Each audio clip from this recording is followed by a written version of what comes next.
ನಮಸ್ಕಾರ ಸ್ನೇಹಿತರೆ, ನಾನು ನಿಮ್ಮ ದಾಸ್. ನನ್ನ ಚಾನಲ್ ವ್ಯೂ ಪಾಯಿಂಟ್ 60. ಈ ನನ್ನ ಉಡುಪಿ ಜಿಲ್ಲೆಯ ಪ್ರವಾಸದಲ್ಲಿ ಇವತ್ತು ನಾನು ನಿಮ್ಮನ್ನು 2 ಅವಿಸ್ಮರಣೀಯ ಜಾಗಗಳಿಗೆ ಕರ್ಕೊಂಡು ಹೋಗ್ತಾ ಇದ್ದೀನಿ. ಮೊದಲನೇದಾಗಿ ಕಾಪು ಬೀಚ್.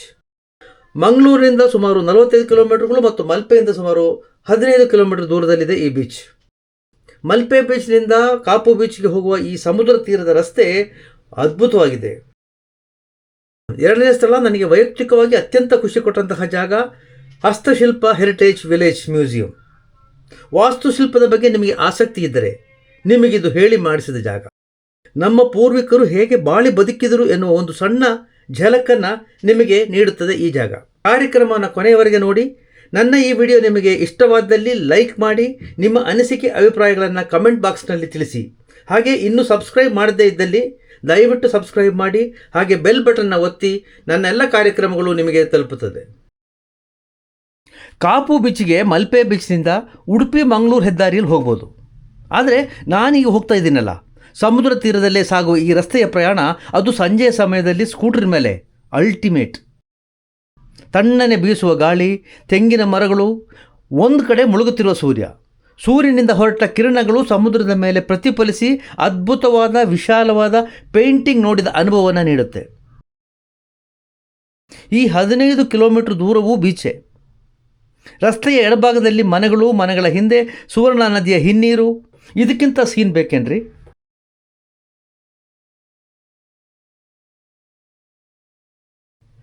ಕಾಪು ಬೀಚ್ನ ಬಳಿ ಬಂದಿದ್ದಾಯಿತು. ದೂರದಲ್ಲಿ ಸಮುದ್ರ ಕಾಣ್ತಾ ಇದೆ.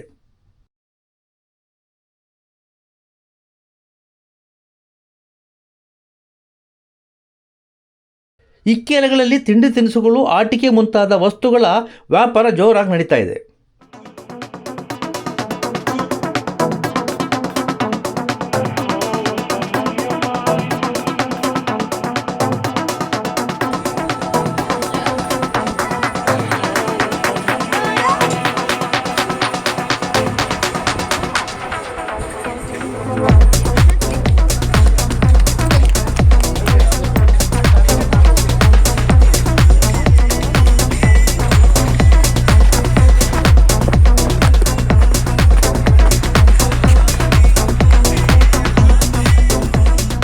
ಈ ಬೀಚಿನ ಮುಖ್ಯ ಆಕರ್ಷಣೆ ಈ ಲೈಟ್ ಹೌಸ್.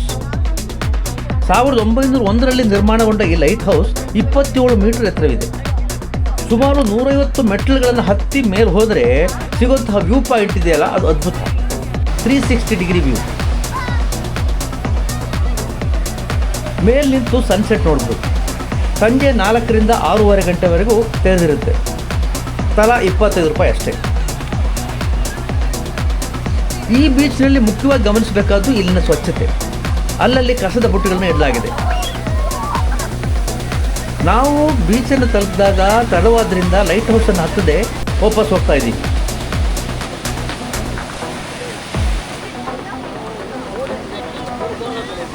ದಾರಿಯಲ್ಲಿ ಸಾಕಷ್ಟು ತಿಂಡಿ ತಿನಿಸುಗಳ ಅಂಗಡಿ ಇದ್ದರೂ ಇಲ್ಲಿಬ್ಬರು ಫುಡ್ ಬೋರನ್ನು ಮಾಡ್ತಾ ಇದ್ದಾರೆ. ನೋಡೋಣ ಬನ್ನಿ.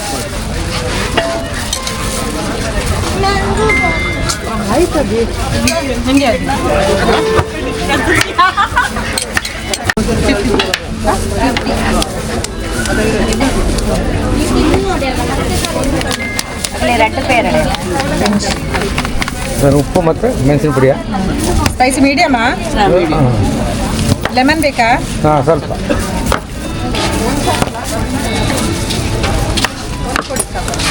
ಯಾವ್ದು ಬೇಕು? ತೆಗೆದುಕೊಡು.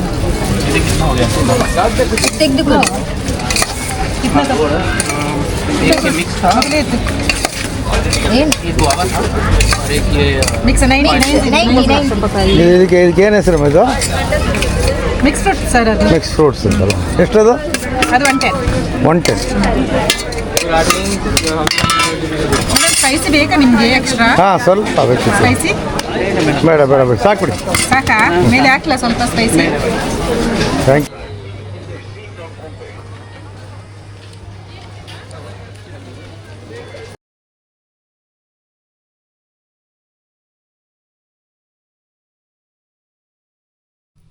ಉಡುಪಿಯಿಂದ ಕೇವಲ 6-7 ಕಿಲೋಮೀಟರ್ ದೂರದಲ್ಲಿರುವ ಪುಟ್ಟ ಊರು ಮಣಿಪಾಲ. ಇಲ್ಲಿನ ವಿದ್ಯಾಸಂಸ್ಥೆಗಳಿಂದ, ಆಸ್ಪತ್ರೆಗಳಿಂದ ಇಂದು ಮಣಿಪಾಲ ಜಗತ್ಪ್ರಸಿದ್ಧ. ದೇಶ ವಿದೇಶಗಳಿಂದ ವಿದ್ಯಾರ್ಥಿಗಳು ಉನ್ನತ ವ್ಯಾಸಂಗಕ್ಕಾಗಿ ಇಲ್ಲಿಯೇ ಬರುತ್ತಾರೆ. ಎಲ್ಲ ಮಣಿಪಾಲ ವಿದ್ಯಾಸಂಸ್ಥೆಗಳು ಆಸ್ಪತ್ರೆಗಳು ಪ್ರಾರಂಭ ಇದೇ ಪುಟ್ಟ ಊರಿನಿಂದ ಆಗಿದ್ದು. ಈ ಕಸ್ತೂರಿಬಾ ಮೆಡಿಕಲ್ ಕಾಲೇಜ್ ಸುತ್ತಮುತ್ತಲಿನ ಊರು ಅಷ್ಟೇ ಯಾಕೆ ಸುತ್ತಮುತ್ತಲಿನ ಜಿಲ್ಲೆಗಳ ರೋಗಿಗಳಿಗೆ ಒಂದು ಆಶಾಕಿರಣ. ಈ ಕಸ್ತೂರಿಬಾ ಆಸ್ಪತ್ರೆಯಿಂದ ಕೇವಲ 1.5 ಕಿಲೋಮೀಟರ್ ದೂರದಲ್ಲಿದೆ ಹಸ್ತಶಿಲ್ಪ ಹೆರಿಟೇಜ್ ವಿಲೇಜ್ ಮ್ಯೂಸಿಯಂ. ಪ್ರವೇಶಕ್ಕಾಗಿ ಪ್ರತಿಯೊಬ್ಬರು 300 ರೂಪಾಯಿ ಟಿಕೆಟನ್ನು ಪಡೆದುಕೊಳ್ಬೇಕು. ಇದು 1996 ಅಲ್ಲಿ ವಿಜಯನಾಥ್ ಶೆಣೈ ಅವರಂತ ಅವರು ಅಂದರೆ ಇದೆಲ್ಲ ಉಳಿಸ್ಬೇಕಂತ ನಮ್ಮ ಹೆರಿಟೇಜ್ ಉಳಿಸ್ಬೇಕಂತ ಅವರು ಕರ್ನಾಟಕದ ಬೇರೆ ಬೇರೆ ಭಾಗದಿಂದ ಬಿಡಿಸಿ ತಂದು ಇಲ್ಲಿ ಜೋಡಿಸಿರುವಂಥ ಕಟ್ಟಡಗಳಿದು. ಬೇರೆ ಬೇರೆ ಭಾಗ ಅಂದರೆ ಯಾವ ಕಡೆಯಿಂದಲ್ಲ? ಕರ್ನಾಟಕದ ಎಲ್ಲ ಪ್ಲೇಸಸ್ ಇಂದ ಹೌಸಸ್ ಎಲ್ಲ ಜಾಸ್ತಿ ಸದರ್ನ್ ಪಾರ್ಟ್ ಆಫ್ ಕರ್ನಾಟಕ, ಇದು ಹಿಸ್ಟಾರಿಕಲ್ ಸ್ಟ್ರಕ್ಚರ್ಸ್ ಎಲ್ಲ ನಾರ್ದರ್ನ್ ಪಾರ್ಟ್ ಆಫ್ ಕರ್ನಾಟಕದಿಂದ ಇದೆ. ಸೊ 20 ಇಯರ್ಸ್ ಆಗಿತ್ತು ಅವರಿಗೆ ಇದು ಮಾಡಲಿಕ್ಕೆ. ಅವರು retired bank employee Vijaynath Shenoy ಅಂತ, ಇಲ್ಲಿ ಮಣಿಪಾಲ್ ಅವರು. ಎಷ್ಟು ಎಕರೆ ಅಂದರೆ ಇದು? 6.5 ಎಕರೆ 24 ಸ್ಟ್ರಕ್ಚರ್ ಇದೆ. ಮೇನ್ ಆಗಿ ಅದೇ ಉದ್ದೇಶ ಅಂದರೆ ನಮ್ಮ ಹೆರಿಟೇಜ್ ನಮ್ಮ ಸಂಸ್ಕೃತಿ ಉಳಿಸ್ಬೇಕಂತ ಮಾಡಿದ್ದು. ಸೊ ಅವರಿಗೆ ಅಂದರೆ ಅವರು ಈ ಥರ ಎಲ್ಲ ಮನೆಯೆಲ್ಲ ನಾಶ ಆಗಿ ಹೋಗೋದು ನೋಡಿ ಅದು ಅಂದರೆ ಜನರೆಲ್ಲ ಅಪಾರ್ಟ್ಮೆಂಟ್ಸಿಗೆ ಆಗಲಿ ಮತ್ತು ಕೆಲವರೆಲ್ಲ ಅಬ್ರಾಡ್ ಹೋಗ್ತಿದ್ರು, ಕೆಲವರು ಇದನ್ನೇ ಡೆಮಾಲಿಷ್ ಮಾಡಿ ಹೊಸ್ತು ಕಾಂಕ್ರೀಟ್ ಮನೆ ಕಟ್ತಿದ್ರು. ಅದೆಲ್ಲ ನೋಡಿ ತುಂಬ ಬೇಸರ ಆಗಿ ಅವರು ನಾವೊಂದು ತಂದು ಕಟ್ಟಿರೋದು ಎಲ್ಲ ಹಳೆ ಮನೆಗಳು ಅಂದರೆ ಎಕ್ಸಾಂಪಲ್ ಇದು ಈಗ ಕಾರ್ಕಳದ್ದು ಅದು ಶೃಂಗೇರಿದು ಆ ಥರ. ಸೊ ಇದು ಈಗ ಕಾರ್ಕಳಕ್ಕೆ ಹೋಗ್ತಿದ್ರು ಅವರವರ ಟೀಮ್. ಸೊ ಫೌಂಡೇಶನ್ ಇಲ್ಲಿದೆ, ನೆಲ ಗೋಡೆ ಇಲ್ಲೇ ಮಾಡಿದ್ದು ಅದೇ ರೀತಿಯಲ್ಲಿ ಮಾಡಿದ್ದಾರೆ. ಕಾವ್ಯ ಮತ್ತೆ ಇದು ಮಣ್ಣಿನ ಪ್ಲಾಸ್ಟರಿಂಗ್ ಬಿಟ್ರೆ ಪ್ರತಿಯೊಂದು pillar, beam, door frame, window ಎಲ್ಲ ನಂಬರ್ ಮಾಡ್ತಿದ್ರು, ಕೋಡ್ ಮಾಡ್ತಿದ್ರು, ಬಿಡಿಸಿ ಟ್ರಕ್ಕಲ್ಲೆಲ್ಲ ತಂದು ಇಲ್ಲಿ ರಿಅಸೆಂಬಲ್ ಮಾಡುವಂಥದ್ದು. ಸೊ 20 ವರ್ಷ ಅದಕ್ಕೆ ತಾಗಿತ್ತು ಅವ್ರಿಗೆ. ಸೊ 93 ಆ್ಯಕ್ಚುಲ್ ಅಂದರೆ ಲ್ಯಾಂಡ್ ಸಿಕ್ಕಿದ್ದು 93 ಸ್ವಲ್ಪ ವರ್ಕ್ ಮಾಡಿದೆ. ಮತ್ತೆ ಆ್ಯಕ್ಚುಲ್ ಆಗಿ ಸ್ಟಾರ್ಟ್ ಮಾಡಿದ್ದು ಅದೇ 96 ಅಲ್ಲಿ. 2015 ಎಲ್ಲ ಕಂಪ್ಲೀಟ್. ಮೇಯಾರು ಮನೆ ದಕ್ಷಿಣ ಕನ್ನಡ ಜಿಲ್ಲೆಯ ಕಾರ್ಕಳದ ಕೃಷಿಕ ಬ್ರಾಹ್ಮಣರ ಮನೆಯ ಪ್ರಧಾನ ಪ್ರವೇಶ ದ್ವಾರವಾಗಿತ್ತು ಈ ಕಟ್ಟಡ. ಅದನ್ನು ಯಥಾವತ್ತಾಗಿ ಅಲ್ಲಿಂದ ತಂದು ಇಲ್ಲಿ ಜೋಡಿಸಿದ್ದಾರೆ. ಹಸ್ತಶಿಲ್ಪ ಹೆರಿಟೇಜ್ ವಿಲೇಜ್ ಮ್ಯೂಸಿಯಂನ ಕಚೇರಿಯಾಗಿ ಬಳಸ್ಕೊಳ್ತಾ ಇದ್ದಾರೆ ಈಗ. ಹಾಗಾಗಿ ಒಳಗೆ ಪ್ರವೇಶ ಇಲ್ಲ.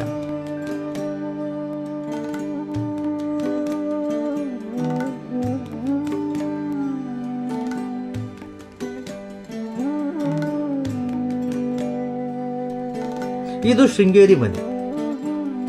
ಈ ಮನೆಯ ಒಡೆಯನ ಪೂರ್ವಜರು ಶೃಂಗೇರಿ ಮಠದ ಆಡಳಿತಾಧಿಕಾರಿಗಳಾಗಿದ್ದವರು. ಉಪ್ಪರಿಗೆಯ ಮೇಲಿಂದ ಬೀದಿಯಲ್ಲಿ ಸಾಗುವ ದೇವರ ಮೆರವಣಿಗೆ ನೋಡಲು ಅನುಕೂಲವಾಗುವಂತೆ ಕಟ್ಟಲಾಗಿದೆ.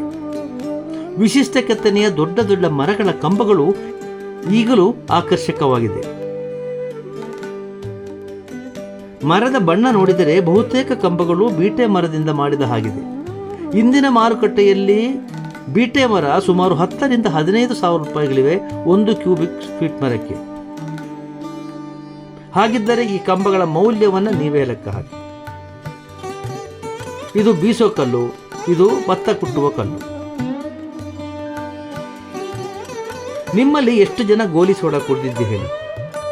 ಈ ಸಾಫ್ಟ್ ಡ್ರಿಂಕ್ಸ್ ಬರೋದಕ್ಕಿಂತ ಮೊದಲು ಈ ಗೋಲಿ ಸೋಡಾಗಳೇ ಹೆಸರುವಾಸಿ. ಈ ಸೋಡಾಗಳನ್ನು ಮಾಡ್ತಾ ಇದ್ದ ಮಿಷನ್ ಕೂಡ ಇಟ್ಟಿದ್ದಾರೆ. ಮನೆಯ ಹೊರಗಿನ ಕೋಣಗಳಲ್ಲಿ ಪಿಂಗಾಣಿ ಪಾತ್ರೆಗಳನ್ನು ಮತ್ತು ಸೀಮೆ ಎಣ್ಣೆ ದೀಪಗಳನ್ನು ಪ್ರದರ್ಶನಕ್ಕೆ ಇಟ್ಟಿದ್ದಾರೆ.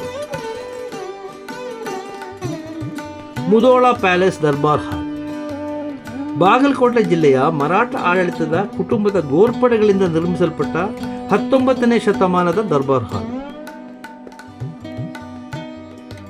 ಮೂಲತಃ ಇವರು ಭೋಸ್ಲೆ ಮನೆತನದವರಾಗಿದ್ದು ವಿಶಾಲಗಢದ ಅಜೇಯ ಕೋಟೆಯನ್ನು ಗೆದ್ದಿದ್ದಕ್ಕಾಗಿ ಬಹುಮನಿ ಸುಲ್ತಾನರು ಇವರಿಗೆ ರಾಯ್ ಬಹದ್ದೂರ್ ಗೋರ್ಪಡೆ ಎಂಬ ಬಿರುದನ್ನು ಕೊಡ್ತಾರೆ. ಅಂದಿನಿಂದ ಅವರು ತಮ್ಮನ್ನ ಗೋರ್ಪಡೆಗಳೆಂದು ಕರೆದುಕೊಳ್ತಾರೆ. ಇಲ್ಲಿನ ಪ್ರತಿಯೊಂದು ಕಟ್ಟಡದಲ್ಲೂ ಸುಮಧುರವಾದ ಹಿಂದೂಸ್ತಾನಿ ಸಂಗೀತವನ್ನು ಹಾಕಲಾಗುತ್ತಿದೆ. ಆ ಸಂಗೀತದ ಅಲೆಯಲ್ಲಿ ನೀವು ಹಿಂದಿನ ಗತವೈಭವವನ್ನು ನೆನೆಸಿಕೊಳ್ಳುತ್ತಾ ನಡೆಯಬಹುದು.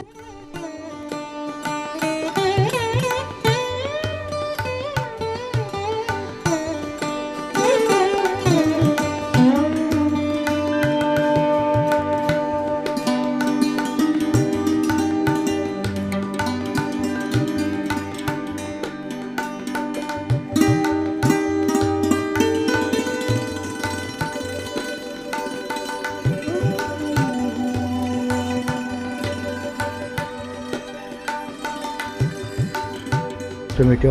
You are from Netherlands, right? Yes. Acha. How long you are here in Udupi? We arrive Wednesday and we will leave on Monday. Huh? We will be in a wedding this weekend. You came for a wedding? Yeah. Acha, you have a friend here? Yeah. Acha, is he working there or is she He's working? working in the Netherlands with us. Acha. Marriage got over or what? Sorry? The marriage wedding got over or still to come? It's still to come. It Still- starts Today. tonight. Acha. Where and all you went in Udupi? We went to Rakapo Beach. Yeah. We did the entire, Mape island Beach. road. Yeah. And The harbor. the temple. Acha. How do you like this place? We We love it. really like it. Acha. What is the difference between your Netherlands and India? Everything is Everything. different. Everything is different, Yeah. including food. Ah, Which food you like? we love the dosa. Dosa. We can Yes. do that for Every day. breakfast, Every day lunch, you dinner. have you learned the recipe? Yeah, we Our we friend want to. will teach Yeah. You can go and cook it there, no? Yes. Acha. Which dosa? Dosa we have many varieties. Yeah. We are Masala trying dosa, loads. onion dosa, Yeah. neer dosa. Which one you tried? All We everything. try the neer dosa. Ah. We try masala, pudi. Huh. Oh, the podi, yeah. Pudi Today dosa. we try paneer dosa. Okay. We are going to be here? Until Monday. Monday you are leaving. To Yeah. Netherlands directly? Yeah. Acha. From Bangalore or Yeah. Mangalore? From Mangalore and To then. Bangalore and then we fly. Okay. Yes. Good luck.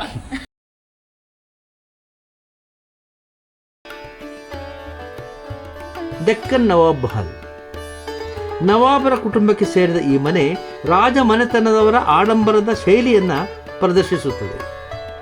ಈ ಮಹಲಿನ ಕೇಂದ್ರ ಸ್ಥಾನವು ಸಂಗೀತ ಮತ್ತು ನೃತ್ಯ ಪ್ರದರ್ಶನಗಳನ್ನು ಪ್ರದರ್ಶಿಸಲು ಅನುಕೂಲವಾಗಿದ್ದು, ವೇದಿಕೆಯ ಸುತ್ತಲೂ ಪುರುಷರು ಕುಳಿತುಕೊಳ್ಳುತ್ತಿದ್ದು, ಮಹಡಿಯ ಮೇಲಿನ ವಿಶೇಷ ಬಾಲ್ಕನಿಯಲ್ಲಿ ಮಹಿಳೆಯರು ಕುಳಿತುಕೊಂಡು ಕಾರ್ಯಕ್ರಮವನ್ನು ವೀಕ್ಷಣೆ ಮಾಡ್ತಾ ಇದ್ದರು. ವಿವಿಧ ಸಂಗೀತೋಪಕರಣಗಳನ್ನು ಇಲ್ಲಿ ಇಡಲಾಗಿದೆ.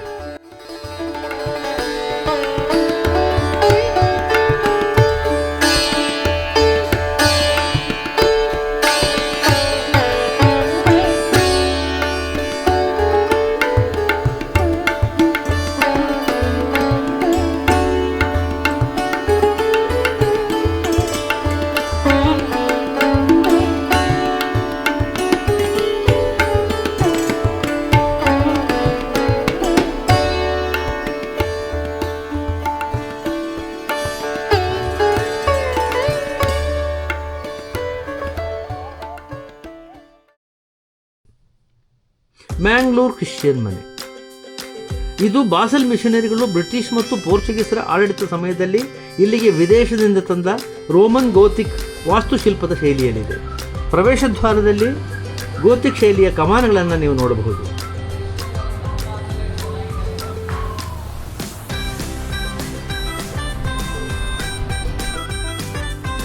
ಬಲಿಪೀಠ ಟೆರಕೋಟದಲ್ಲಿ ಯೇಸುಕ್ರಿಸ್ತನ ಶಿಲ್ಪ ಮತ್ತು ಮದರ್ ಮೇರಿ ಹಾಗೂ ಜೋಸಫರ ವಿಗ್ರಹಗಳನ್ನು ನೀವು ನೋಡಬಹುದು.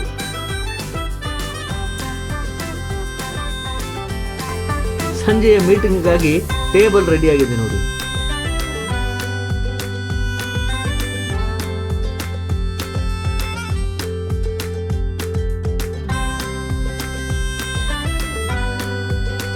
ಮನೆಯ ಮುಂದಿನ ಶೆಡ್ಡಿನಲ್ಲಿ ಹಳೆಯ ಇಂಪಾಲ ಕಾರುಗಳನ್ನು ನಿಲ್ಲಿಸಲಾಗಿದೆ.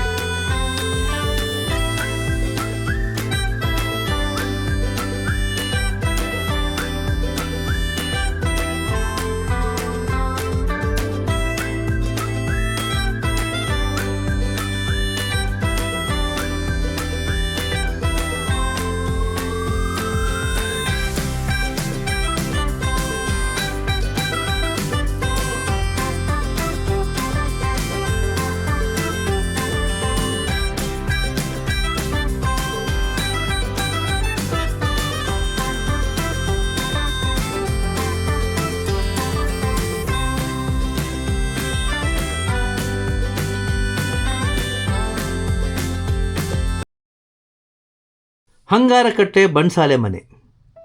ಈ ಬಣ್ಸಾಲೆ ಮನೆ ದಕ್ಷಿಣ ಕನ್ನಡದ ಒಂದು ವ್ಯಾಪಾರಸ್ಥ ಕುಟುಂಬದ ಮನೆ. ಉಡುಪಿ ಜಿಲ್ಲೆಯ ಹಂಗಾರಕಟ್ಟೆ ಎಂಬ ಜಾಗದಿಂದ ತರಲಾಗಿದೆ. ಇಲ್ಲಿ ಗ್ರಾಹಕರೊಂದಿಗೆ ವ್ಯಾಪಾರ ವಹಿವಾಟುಗಳನ್ನು ಮನೆಯ ಮುಂಭಾಗದಲ್ಲಿ ಮಾಡಲಾಗ್ತಾ ಇತ್ತು.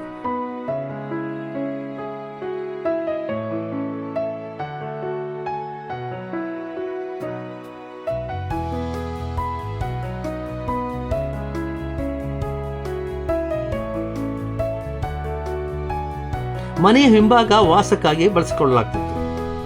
ಮನೆಯ ಮೇಲಿರುವ ಮಹಡಿಯಲ್ಲಿನ ಸಭಾಂಗಣ ವಿದೇಶಗಳಿಂದ ಬಂದ ವ್ಯಾಪಾರಿಗಳಿಗೆ ವಿಶ್ರಾಂತಿ ಪಡೆಯಲು ನೀಡಲಾಗ್ತಿತ್ತು. ದವಸ ಧಾನ್ಯಗಳನ್ನು ತೂಕ ಮಾಡಲು ಮತ್ತು ಶೇಖರಿಸಲು ಬೇಕಾದ ಎಲ್ಲ ವ್ಯವಸ್ಥೆಗಳು ಇಲ್ಲಿವೆ.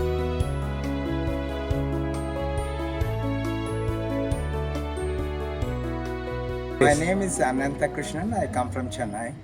Very nice to meet you, Mr. Das. I'm happy to know that you are running a YouTube channel. Please, I'm sure you're doing promoting your own state, the Karnataka. It's a very beautiful state, and it has such a historical and cultural richness here. And I'm also, whenever I run into travelers, I also try to let them know about this place, about this particular part of India. So of course every part of India has its own richness in terms of culture, music and everything. But this is quite fascinating.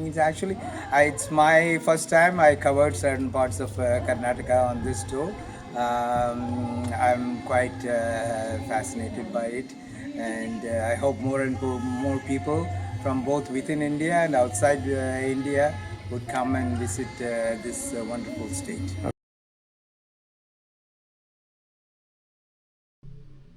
Bhatkal Navayath Muslim house. ಭಟ್ಕಳದಲ್ಲಿ ನವಾಯತರು ಅಂದರೆ ಕೊಂಕಣಿ ಮಾತನಾಡುವ Muslim ಸಮುದಾಯದವರು ವಾಸಿಸುತ್ತಿದ್ದ ಮನೆ ಇದು. ಇವರಲ್ಲಿ ಹೆಚ್ಚಿನವರು ವ್ಯಾಪಾರ ಮತ್ತು ವ್ಯವಹಾರ ಕ್ಷೇತ್ರದಲ್ಲಿದ್ದರು. ಪ್ರತಿ ಕುಟುಂಬದ ಕನಿಷ್ಠ 2 ಪುರುಷ ಸದಸ್ಯರು ವ್ಯಾಪಾರಿ ಹಡಗುಗಳಲ್ಲಿ ಸಿಬ್ಬಂದಿ ಸದಸ್ಯರಾಗಿ ಅಥವಾ ಕ್ಯಾಪ್ಟನ್ಗಳಾಗಿ ಸೇವೆ ಸಲ್ಲಿಸ್ತಾ ಇದ್ದರು. ಪುರುಷ ಸದಸ್ಯರು ಸಮುದ್ರ ಪ್ರಯಾಣದಲ್ಲಿ ಬಹಳ ದೂರ ಹೋಗುವುದರಿಂದ ದಿನಗಟ್ಟಲೆ ದೂರ ಉಳಿಯುತ್ತಿದ್ದರು. ಹಾಗಾಗಿ ಸಾಲು ಮನೆಗಳನ್ನು ಸುರಕ್ಷತೆಯ ದೃಷ್ಟಿಯಿಂದ ಕಟ್ಟಲಾಗ್ತಾ ಇತ್ತು.